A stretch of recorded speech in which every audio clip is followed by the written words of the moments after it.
A massive boat, more like a covered awning, slowly moved across the water, and Abigail leaned on the high rails, admiring the ocean and the wild, overgrown islands that adorned the spars of the coast. Abigail was incredibly happy and still couldn't believe what had happened. Not long ago, she was a poor girl from the countryside, working as a maid in a rich house.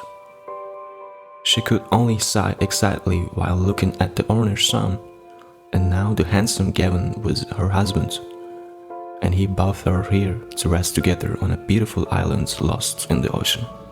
But how did it all happen? Abigail smiled, feeling like she was in a fairy tale about the poor, unhappy Cinderella. Only, instead of a fairy, she had Aunt Lynn. Lynn had been working as a cook in different rich families for many years and was delighted with her life. One day, when she came to her native village, she met with her niece and told her about the prospects that the metropolis offered to people. Do you understand that there is an entirely different level of life there? It's just a dream you can't imagine, Abigail. What kind of houses they have, how people live, or how much money they have. Auntie, the girl objected with a smile. But that's their money, not ours. But they can't become yours, silly. If I were as young and beautiful as you, I would never have stayed languishing in this backwater. Tell me, what prospects await you here? To marry some farmer or blue-collar worker and have a bunch of children who will always cling to your hand. Is that what you want? Auntie, why are you exaggerating so much? Of course, I am not going to get married now. Ben and I are just dating. But I am willing to become his wife and have a couple of charming kids with him. What did your Ben do? He's an auto mechanic. That's it. Stop talking about him, please. I spent 15 years turning someone like your Ben into a normal person. And to no avail. Believe me, dear, it's impossible. I regret one thing, that I wasted those years instead of living like a human being. Abigail understood that it was pointless to argue with her aunt, but she still listened to her stories about the lives of wealthy people with pleasure. After spending a week at home, Lynn left again, and Abigail parted with her cheerful and optimistic aunt with great regret, especially since she could not come earlier than a year later. But it wasn't even a month later when Lynn called Abigail and demanded that she drop everything and fly to her immediately. Abigail, we have a vacancy for a maid here, and I recommended you to my employers. Buy a plane ticket and come here. The vacancy won't wait. Auntie, are you crazy? Exclaimed Abigail, feeling, however, how strongly her heart was beating. What will Ben say? What difference does it make to him? Who is he to you? If he likes it, let him sit in his car shop and poke around in other people's cars instead of buying himself a normal, decent car.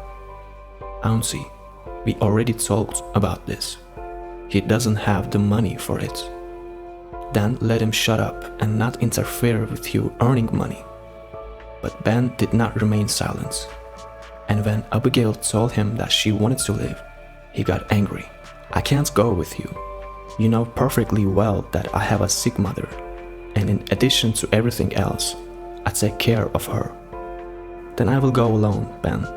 Understand, I also want to work. My aunt says they pay well there. Abigail affectionately took her fiancé's hand, but he jerked it away. We're just like everyone else. You only care about money.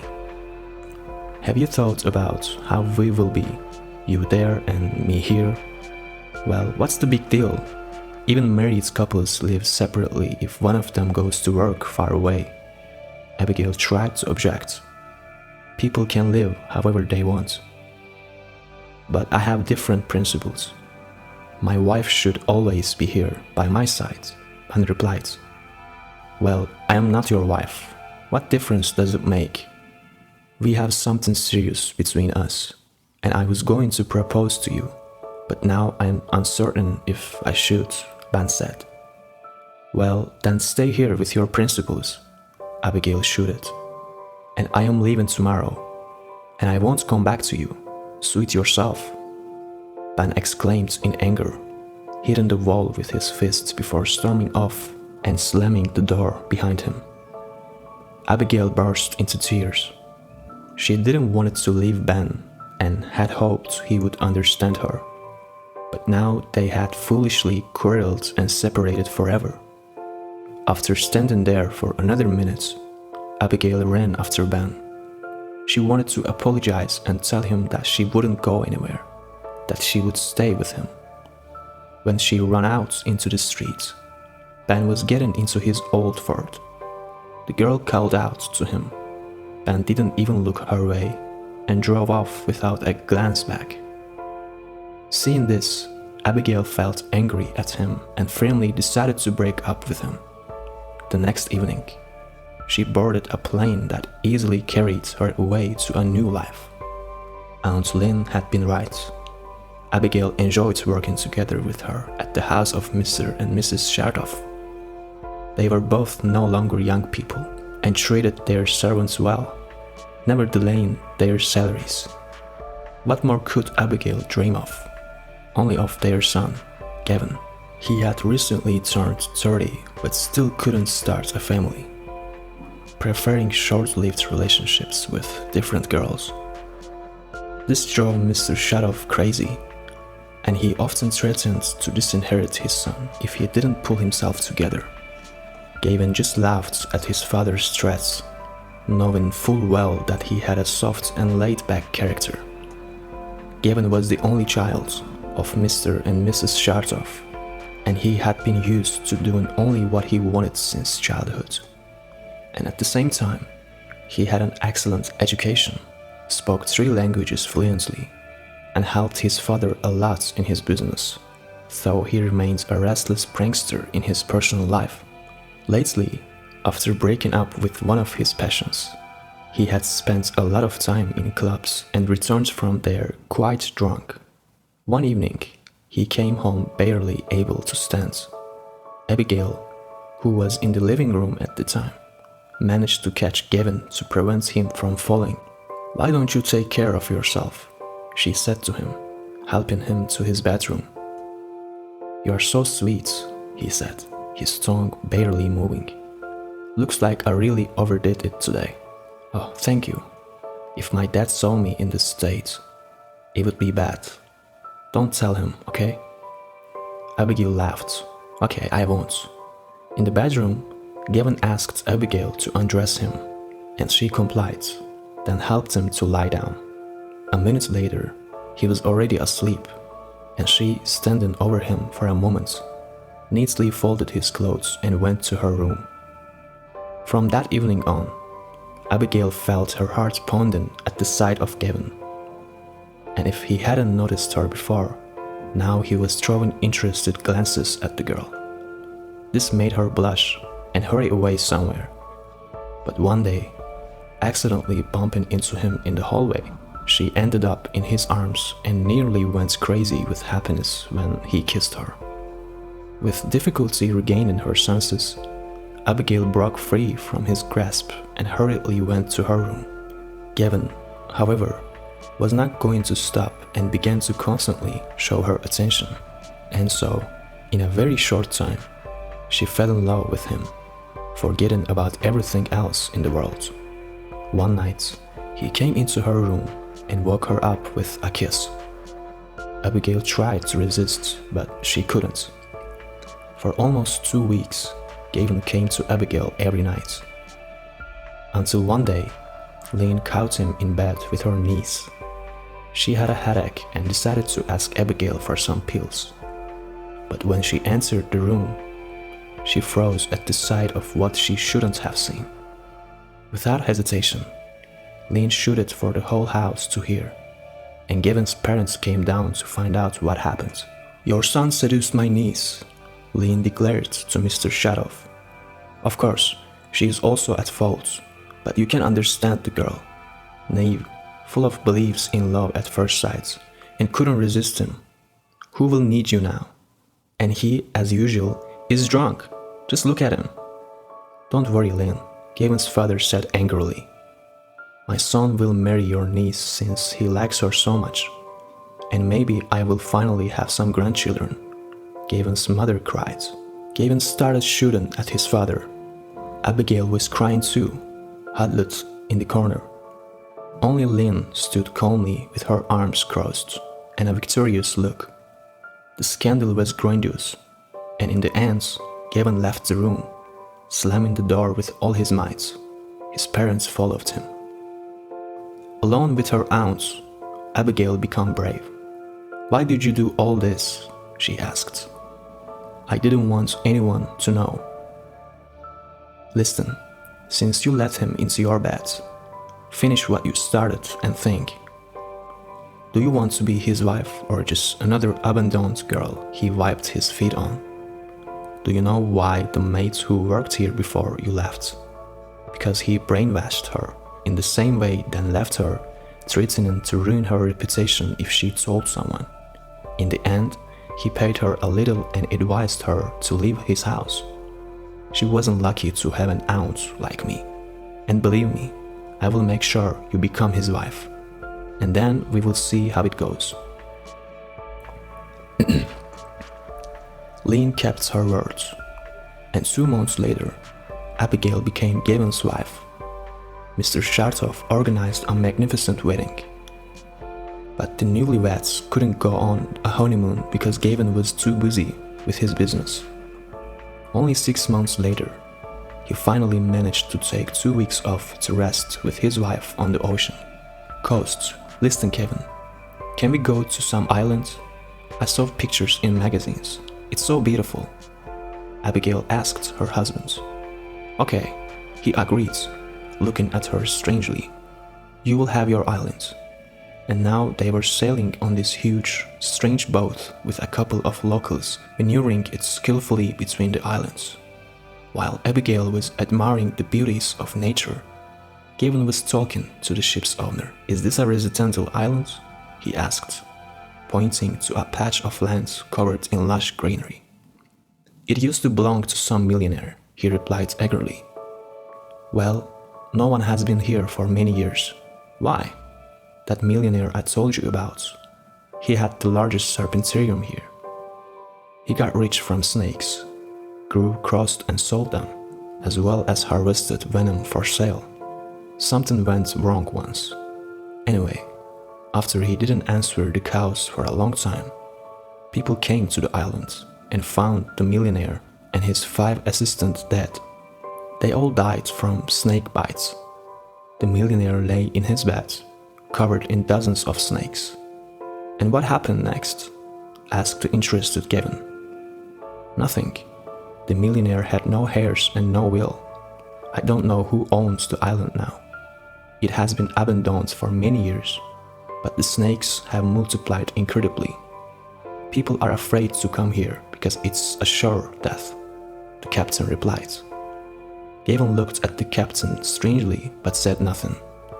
Abigail, who didn't know any foreign languages, didn't understand anything from the conversation between her husband and their guides and continued to admire the surroundings calmly. When their walk ended and they returned to the island where their bungalow was, Gavin hugged his wife. Well, are you happy? He asked. Yesterday, very much, she replied. She did not see how her husband winced at her words. He once again thought about how much he hated his own wife, who was forced upon him against his wishes. Gavin gave in, realizing that this time his father was not joking and would not forgive him. But how tired he was of this stupid peasant woman. Gavin was ashamed to show her to his friends. She was nothing like his fashionable, glamorous girlfriends. But he couldn't divorce her and lose his inheritance because of this wretch. And how could he get rid of this hated wife? There was no way out, and Gavin endured, waiting for the first convenient opportunity. And now it seemed that it had come. It was the perfect solution. To take his wife to an island teeming with snakes and leave her there. Later he could say that he didn't even suspect the danger. No one would suspect him of evil intent, and who would accuse a grieving widower who lost his young wife. People would be told that they stopped on the island for only an hour. They wanted to be alone, feel like Adam and Eva. Who would judge them for that? Then he would tear, saying that while he was unloading the boat, Abigail went into the thicket. He heard her screams, rushed to help, but it was too late. His wife, bitten by poisonous snakes, died in his arms, but he himself managed to escape a terrible death. Returning to the boats, Gavin smiled. The plan was magnificent. No one would suspect anything, and everything would work out as he intended. Abigail, on the other hand, had no idea. She enjoyed her lunch with an appetite, and when her husband suggested another sea walk in the evening, renting a boat for this purpose, she eagerly agreed. Gavin, darling, this is so romantic. I love you very much. I love you too, dear. Gavin replied calmly. Maybe we should ask our captain, she suggested. You can't handle boats. I wanted to ask him too, but it's not going to work. He left an hour ago. His daughter is getting married, and he took 2 weeks off. Only his assistants are left here. But don't worry, the weather won't change, and I'm not planning to sail far. Or are you afraid? Gavin smirked. No, what are you talking about? I'm not afraid of anything with you. Well, that's great. Gavin confidently piloted the small boat they had rented while Abigail admired him and felt lucky to have him as her husband. Aunt Lynn was right, she thought. One should take everything from life. And Abigail was somehow lucky. Listen, Gavin's voice rang out. Let's approach this island. When I was a child, I was fascinated by Robinson Crusoe's adventures, and I couldn't miss the opportunity to feel like my favorite hero. And you will be my Friday. Why Friday? Abigail was surprised. Just don't tell me you haven't read this book. No, I didn't have time to read. I helped my mother with the household chores and also worked with her on the farm. Okay, Gavin, smarter. Doesn't matter actually. Well, we docked. Welcome to the deserted island. Why is it deserted? Look, there are some buildings over there. Yes, exactly. Well, you can go and see what's there while I get our supplies out of the boat. Abigail took only a few steps along the overgrown path and immediately found herself in a real jungle. She turned around to call Gavin and saw him sailing away, leaving her on the island. Gavin, Gavin, where are you going? She rushed to him, but he didn't even turn at her voice. After a few minutes, he disappeared from sight, circling the island. Abigail was left alone, confused, not understanding anything. The girl burst into tears. She did not expect such a move from her husband and was terrified. Abigail spent an hour on the shore, hoping Gavin would return soon. Then she decided to get to the house hidden deep on the island and see if there was a phone there. That, as soon as she entered the surrounding jungle, she heard a vicious hissing and instinctively jumped back, screaming in horror. Several snakes were writhing under her foot, and a giant python hung from her the nearest tree, swaying its triangular head. Abigail ran to the shore, only now noticing that the sand was marked with strange stripes. Snakes crawled out to bask in the sun, leaving their traces on the sand. Abigail yelled insistently, and when she saw Gavin's boat, she fell unconscious on the hot sand. Gavin, pleased that his plan had worked, loaded his wife's lifeless body into the boat and hurried to his safe island. Then he carried her in his arms, planning to call for help. But then Abigail came to her senses, jumped to her feet, and attacked her husband, slapping him in the face. You left me there. You left me. Wanted those creatures to eat me. I hate you. I hate you. The bewildered Gavin tried to justify himself, but she didn't even listen and demanded that they return home immediately. I beg you, don't tell my father anything. Why should I pity you? Didn't you pity me? I don't understand why you did this. Because I wasn't supposed to marry you. I didn't want to. What did you want? Just to have fun? And do you think it's fair? I don't think so. I'm also a living person with feelings and a soul. I married you not for money, but because I loved you. But don't worry, as soon as we get back, I will file for divorce myself, and I will tell your father that you are not to blame for anything. What do I owe you for this? Nothing. Just make sure I never see you again. A few days later, Abigail and Gavin were back home and filed for divorce. Aunt Lynn was shocked by her niece's decision, but Abigail never told her why she refused to stay married to Gavin. I'm going back home, she said. I don't need this beautiful life soaked in hypocrisy and lies. Lynn just sighed in response. Abigail returned to her hometown, thinking about how much she wanted to see Ben. She even went to his auto repair shop, but it turned out that he no longer worked there. Don't you know? His partner Paul asked her. Almost right after you left, Ben got into a car accident. He had a very hard time dealing with your breakup. He is dead? Abigail exclaims. No, he is alive, but he can only move around in a wheelchair now. He needs money for treatment. We and our friends have pitched in, but it's just a drop in the bucket. Abigail didn't say anything else, turned around and walked away.